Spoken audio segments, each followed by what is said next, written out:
everybody. Welcome. Today we're going to record chapter 23 of One of Us is Lying. I don't know where my glasses are, so I have to stay really close to the screen in order to see, and I'm trying to adjust my camera, so bear with me here. All right. It's not very good when you don't know where your glasses are, huh? Oh, should have heard. Okay, here we go. Addie, Monday, October 22nd, 8:45 a.m. Police cars line the front of Bayview High again, and Cooper stumbling through the hall like he hasn't slept in days. It doesn't occur to me the two might be related until he pulls me aside before first bell.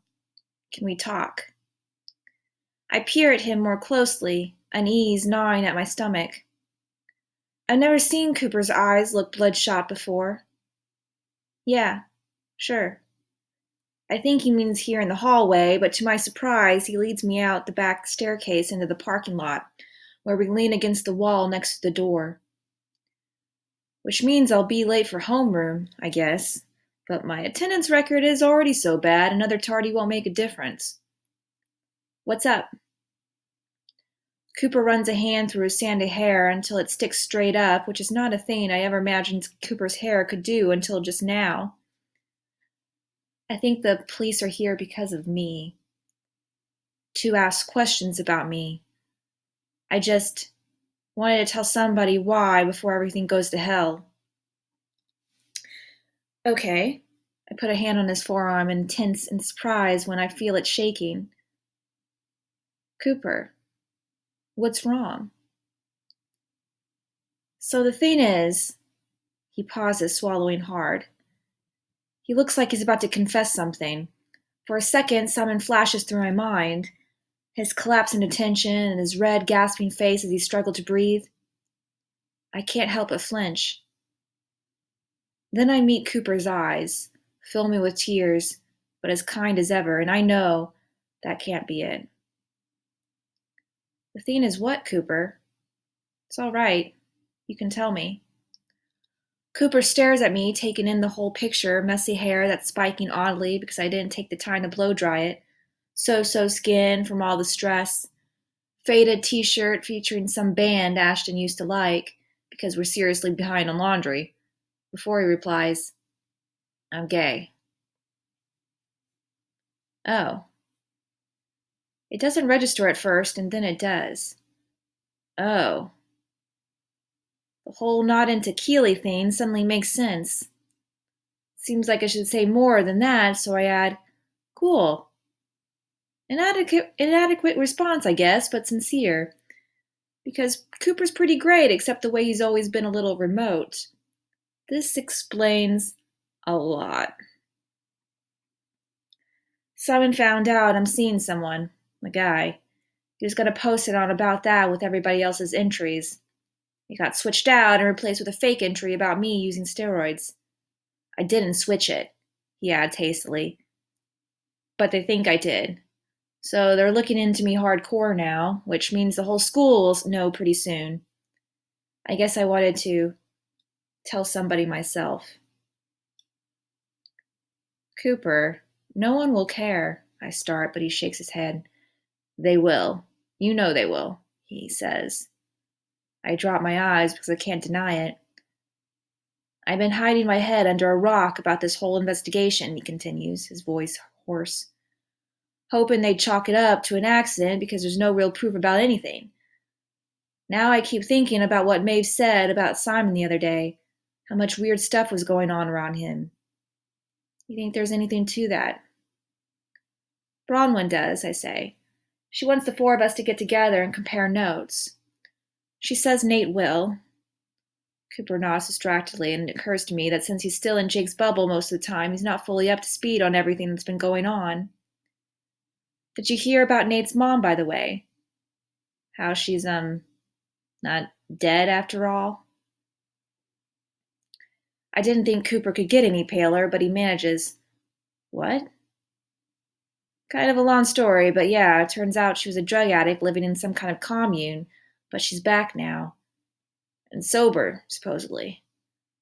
Oh, and Brahman got called into police station because of a creepy post Simon wrote about her sister's sophomore year. Brahman told him to drop dead in the comments section, so, you know, that looks kind of bad now. The hell? By the incredulous look on Cooper's face, I've managed to distract him from his problems. Then the late bell rings and his shoulders sag. We'd better go. But yeah, if you guys get together, I'm in.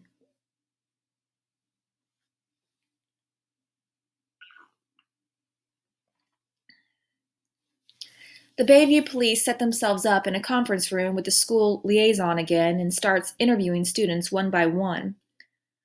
At first, things are kind of quiet, and when we get through the day without any rumors, I'm hopeful that Cooper was wrong about his secret getting out. But by mid-morning on Tuesday, the whispers start. I don't know if it's the kind of questions the police were asking, or who they were talking to, or just a good old-fashioned leak, but before lunch, my ex-friend Olivia, who hasn't spoken to me since Jake punched TJ, runs up to my locker and grabs my arm with a look of pure glee. Oh my God, did you hear about Cooper? Her eyes pop with excitement as she lowers her voice to a piercing whisper. Everybody's saying he's gay. I pull away. If Olivia thinks I'm grateful to be included in the gossip mill, she's wrong. Who cares? I say flatly. Well, Keeley does, Olivia giggles, tossing her hair over her shoulder. No wonder you wouldn't sleep with her. Are you headed to lunch now? Yeah, with Bronwyn. See you. I slam my locker shut and spin on my heel before she can say anything else. In the cafeteria, I collect my food and head for our usual table. Bronwyn looks pretty in a sweater dress and boots, her hair loose around her shoulders. Her cheeks are so pink, I wonder if she's wearing makeup for a change, but if she is, it's really natural. She keeps looking at the door. Expecting someone? I ask. She turns redder. Maybe. I have a pretty good idea who she's waiting for. Probably not Cooper, although the rest of the room seems to be. When he steps into the cafeteria, everything goes quiet, and a low, whispering buzz runs through the room. Cooper Clay is Cooper gay, somebody calls out in a high falsetto voice, and Cooper freezes in the door as someone flies through the air and hits him across the chest. I recognize the blue packaging immediately. Trojan condoms. Jake's brand. Along with half the school, I guess. But it did come from the direction of my old table. Doing the butt, hey pretty, somebody else sings, and laughter runs through the room. Some of it is mean, but a lot of it's shocked and nervous. Most people look like they don't know what to do. I'm struck silent because Cooper's face is the worst thing I've ever seen, and I want so badly for this to not be happening. Oh, for fuck's sake. It's Nate. He's in the entrance next to Cooper, which surprises me since I've never seen him in the cafeteria before. The rest of the room is equally taken aback, quieting enough that his contemptuous voice cuts across the whispers as he surveys the scene in front of him. You losers seriously give a crap about this? Get a life. A girl's voice rings out, Boyfriend! Disguised with a fake cough.